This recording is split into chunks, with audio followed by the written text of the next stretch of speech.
2024, a funeral was held in Beijing's Babaoshan Cemetery for a man who had been murdered in a kidnapping case a few days earlier. His name was Xia Kefu, 39, born in Yuanjiang, Hunan Province, graduated from Hunan City University, and was employed by Beijing Lepu Medical Equipment Company. At the time of his death, he was working as the marketing director of Suzhou Rain Med Medical Technology Company, a Hong Kong-listed company. His obituary described him as responsible, with outstanding performance, and sincere in nature. Sun Jing, another victim, 46, born in Beijing, studied chemistry at the University of California, Irvine, and later worked for Abbott Vascular. He became a U.S. citizen and returned to China to start his own medical device company, often expanding its international business. Mr. Sun, who was 1.9 meters tall and physically robust, enjoyed fitness, and was known for his integrity, enthusiasm, and extensive social network. Both men were seasoned business professionals in the medical device industry, having worked for different companies. In May this year, Mr. Sun and Mr. Xia attended the EuroPCR medical exhibition in Paris, France. At the event, Mr. Sun met a Chinese woman who identified herself as Lina, a medical equipment dealer in the Philippines who worked for Medev. She claimed that her boss, a well-known Chinese businessman from Fujian, had connections with high-level government officials in the Philippines and had shifted his focus to the medical business due to the downturn in the real estate market. Her company reportedly planned to partner with major hospitals in Manila and expand to other key provinces next year, with annual sales exceeding $50 million. Over the next month, Mr. Sun and Li Na communicated and engaged in professional medical business negotiations.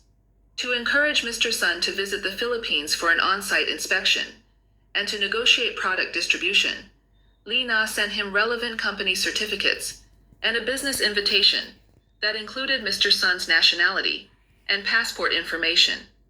Mr. Sun invited Mr. Xia from RainMed Medical to join him on the trip. In the medical device industry, it's common to meet potential customers at exhibitions, maintain online contact, and then visit the site for negotiations and cooperation. When product categories are different, it's also typical for business developers from different companies to team up to explore markets. Mr. Sun also invited another industry friend, Mr. Wei, who declined due to the hassle of visa procedures.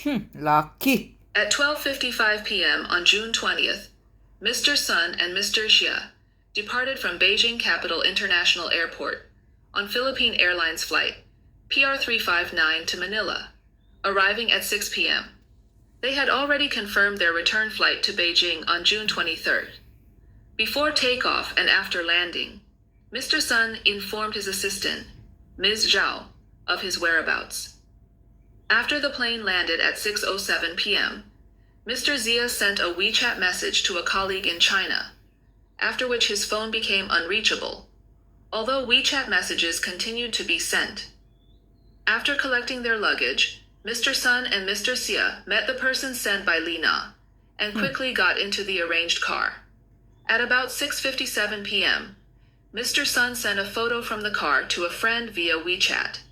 After that, his phone was unreachable. Although occasional WeChat messages were sent, but he refused to answer WeChat calls. At approximately 4 p.m.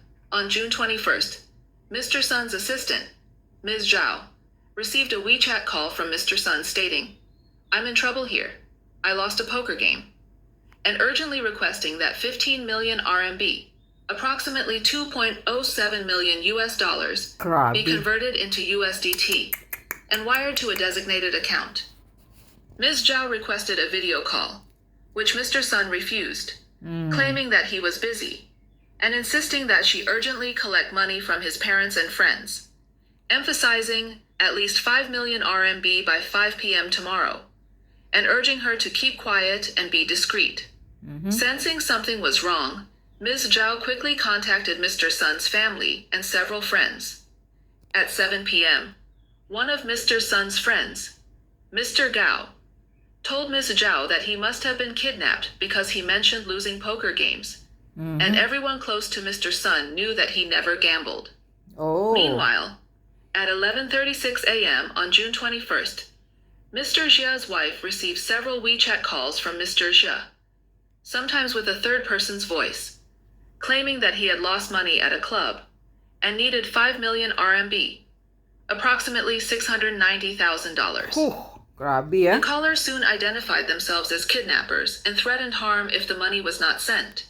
Mr. Zia's family was in constant negotiations when they learned that he had been physically harmed. Mr. Zia's family said that the money would be ready within an hour. But in the next phone call, the caller changed his word and asked for 25 million RMB, Grabe. about 3.45 million US dollars. During negotiations with Mr. Xia's family, the caller repeatedly demanded money, threatened to harm Mr. Xia, and sent pictures and voice messages of Mr. Xia being abused. Oh. After several negotiations, they finally agreed on the ransom amount of 3 million RMB, which was converted into USDT and transferred to the designated account. The caller told Mr. Xia's family to pay 1.5 million RMB in advance, and they would put him in a place where his family could see him from a distance, and then release Mr. Xia after receiving the rest. At the same time, Mr. Zhao's family contacted the Chinese police and the Chinese embassy in the Philippines, and the Philippine Police and Anti-Kidnapping Unit were notified. Meanwhile, on the evening of June 21st, Mr. Sun's family and friends reported him to the Beijing police and strategized with Mr. Xia's family. The caller said that Mr. Sun had lost money and would be taken away if payment was not made. Suspecting grave danger, Mr. Sun's family tried to delay, saying they needed time to raise money and had no virtual currency channels. By 9 a.m. on June 22nd, a WeChat group was created for Mr. Sun's family and friends to communicate, strategize, and stay in touch with various authorities, including the Chinese police, the U.S. Embassy in Manila, the Philippine Police, and the U.S. Police. On Friday morning, June 21st, a friend reported the case to the Office of Overseas Citizen Services in the U.S., but received only a voicemail. About 20 hours later, the answer was that it would take 1 to 2 business days to process the case because of the weekend, causing great anxiety. At noon on Sunday, June 23rd, Mr. Sun's family was told by the Philippine Police that they needed to contact the U.S. Embassy and the Philippine Anti-Kidnapping Group, AKG. This effort was postponed until Monday. On June 24th, the FBI intervened by sending 2 agents to the Philippines to investigate. At 7:23 a.m. on June 23rd, Mr. Sun made his last WeChat call to his mother, saying, "Please send 200,000 RMB so they can let me have some water." At 3:13 p.m., he sent his last message, "Mom, can you send some money first?" However, his friend said that this message was most likely not from Mr. Sun. It was obvious that Mr. Sun and Mr. Jia had been abused and harmed. Sources revealed that the caller was a man who spoke with a Fujian accent, similar to that of Li Na, who also had a Minnan dialect accent. It was speculated that she was of Filipino or other nationality. The caller refused to accept a small payment to verify the victims' lives, citing short transaction windows on their accounts to avoid police detection. At noon on June 24th, the deadline for Mr. Xia's family to pay the ransom, the caller said that the police station would be open on Monday and that they should close up. A few hours later, Mr. Xia's family transferred 3 million RMB, Wow. approximately $410,000, in USDT to 2 separate accounts designated by the kidnappers. One theory is that the ransom was paid by Mr. Zia's company. Despite the kidnappers' promise to release him upon payment, Mr. Zia was never freed.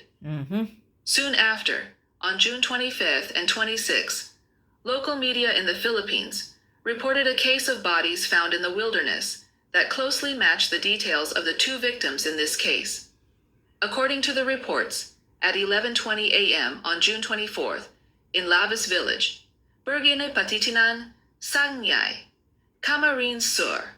A 13-year-old boy and his parents were walking past the bushes near a cliff when the boy accidentally discovered two bodies wrapped in blankets and immediately reported it to the police. The police arrived on the scene, and after a preliminary investigation, determined that the two deceased were estimated to be between 35 and 45 years old. The bodies were clean and unidentified, with no gunshot or stab wounds, and had not decomposed. Police initially speculated that the bodies had been dumped earlier in the day or the previous evening, which would have been the 23rd. The police then took the bodies back for further investigation to confirm the identities and causes of death. Preliminary autopsy results showed that the bodies had multiple bruises, but no other severe injuries. It was believed that the two victims might have been administered some toxic substance leading to their deaths. As of the time of publication, no further details about the cause of death had been disclosed. On June 27th, the families of Mr. Sun and Mr. Xia were informed by the Philippine police that they had been killed on June 24th, and that the cause of death was suspected to be suffocation. The victims' families arrived in Manila that day to deal with the aftermath. On July 3rd, a spokesman for the Philippine National Police, Fajardo, confirmed that the two bodies found on June 24th in Patitinan Village, Sanye, Camarines Sur, were indeed those of the missing victims, Mr. Sun and Mr. Zia. The location where the bodies were discovered is 500 kilometers from Manila. Autopsy results indicated that Mr. Sun and Mr. Xia had been severely abused prior to their deaths. The Anti-Kidnapping Group, AKG, of the Philippine National Police sent specialists to verify the autopsy results. They reported that the bodies had been handled professionally, leaving no fingerprints or identifying information. After the autopsy, the remains were cremated locally. Mr. Sun and Mr. Zia were likely killed on their third day in Manila. Mr. Zia's family paid the ransom after he was killed, suggesting that the kidnappers never intended to release them. Mr. Sun's friends expressed their shock, saying, "We never expected them to be killed. We held on to a glimmer of hope until the end."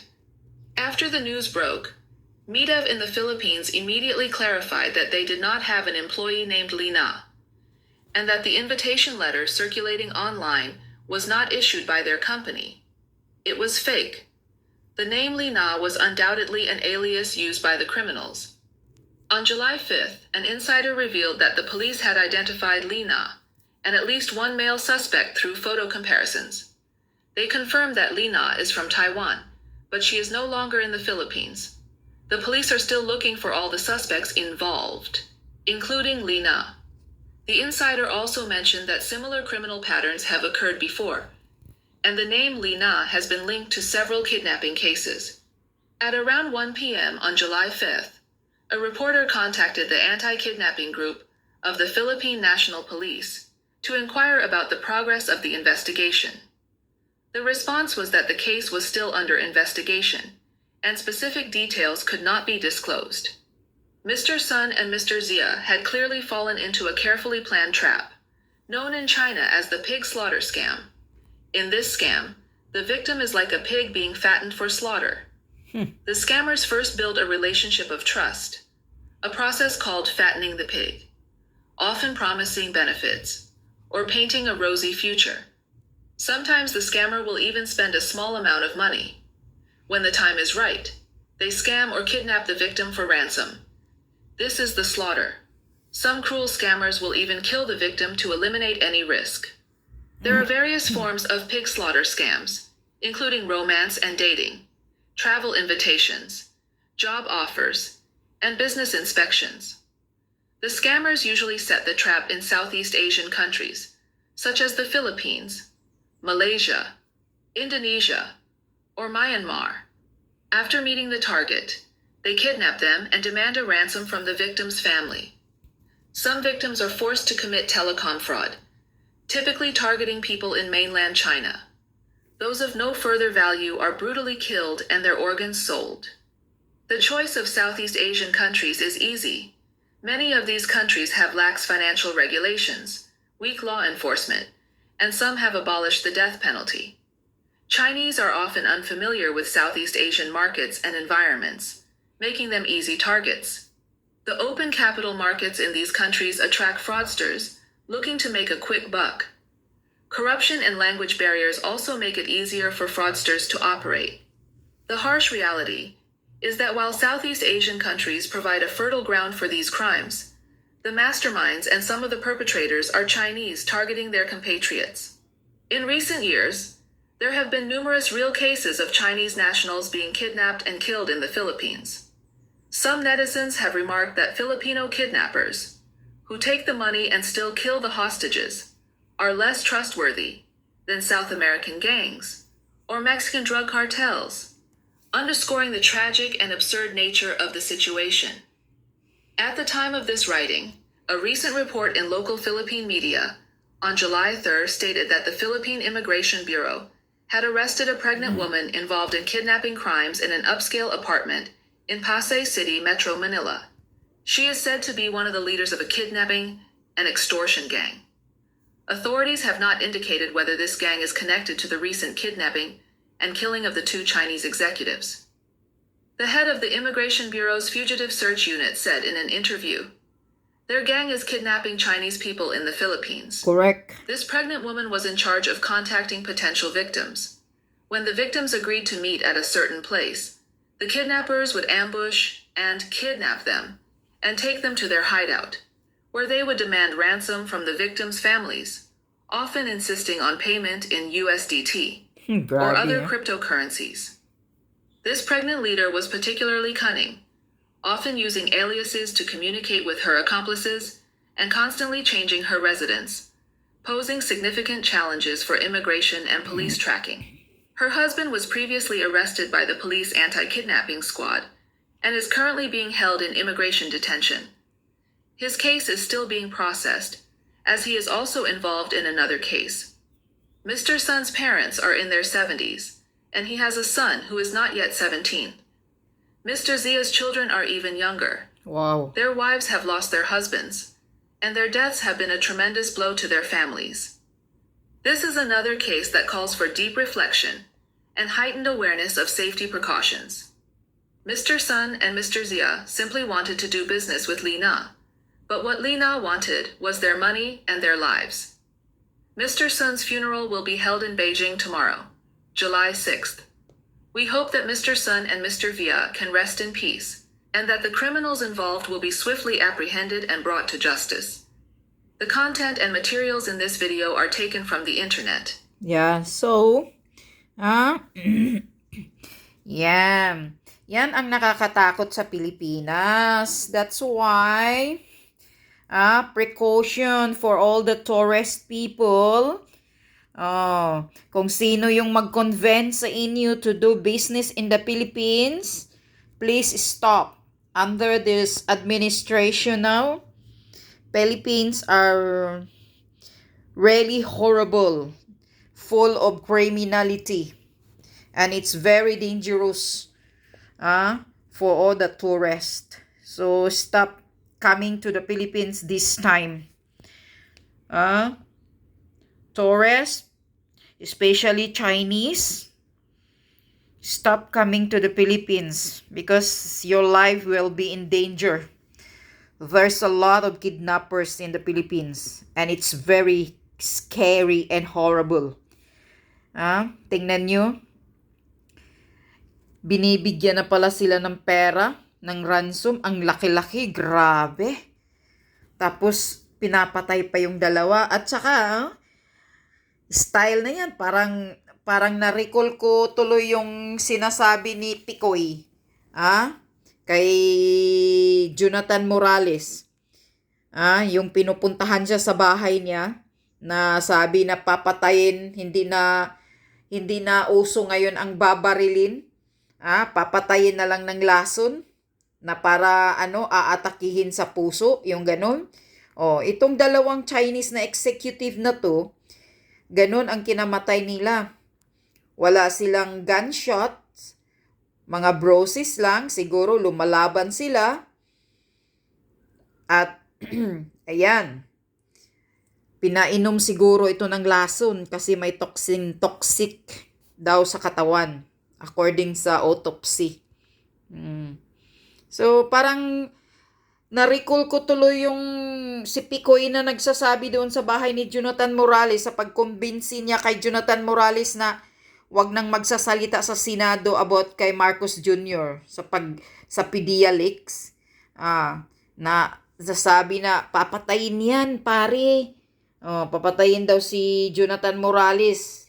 Idadaan sa yung lalasunin o tuturukan lang, hindi na babarilin. Yan, kasi ganito ang nangyayari pala sa dalawang Chinese na to, yung pinatay. Nakakatakot, di ba? So sa tingin mo, Marcos Jr., ikaw ang presidente. Sa ganitong mga cases, bad shot na ang Pilipinas. Sino pa ba ang gustong magpunta na para mag-invest sa Pilipinas ng negosyo? Supposed to be itong si Mr. San pala nagpunta sa Pilipinas para makipag dealing ng negosyo. May-ari pala ito ng company sa Beijing sa China. Tapos ganito ang ginagawa, ini-scam pala siya. Grabe, ang talino nyo, ang bright talaga ng mga kidnappers ng Pilipinas. Kidnappers ng Pilipinas, the best talaga kayo. The best demons. The best evil. The best kidnappers is in the Philippines. They are the best evil in the world. So that's why precaution and be careful, mga tourists. Especially Chinese from China, stop coming from the Philippines because your safety, your life will be in danger. Maybe next day, you're dead already. The criminality, the drugs, drug addict, hold-upper, kidnappers are rampant in the Philippines. So be careful. If you all come to Philippines, be careful, especially in riding a taxi. Because some taxi drivers, they are the one who hold up you. So be careful. Not all, but we don't know. Maybe they are gang up with the other person. We don't know. So it's very scary. So this is a very, very nice news. And a very, very good record for the Philippines. Congratulations, Pilipinas. The best kayo na mga kidnappers. Mayaman kayo ngayon. Ang dami pala ninyong perang nakuha sa dalawang Chinese na to. Ang kakapal ng mukha ninyo. Sana makarma kayong mga hinayupak kayo. Karma kayo.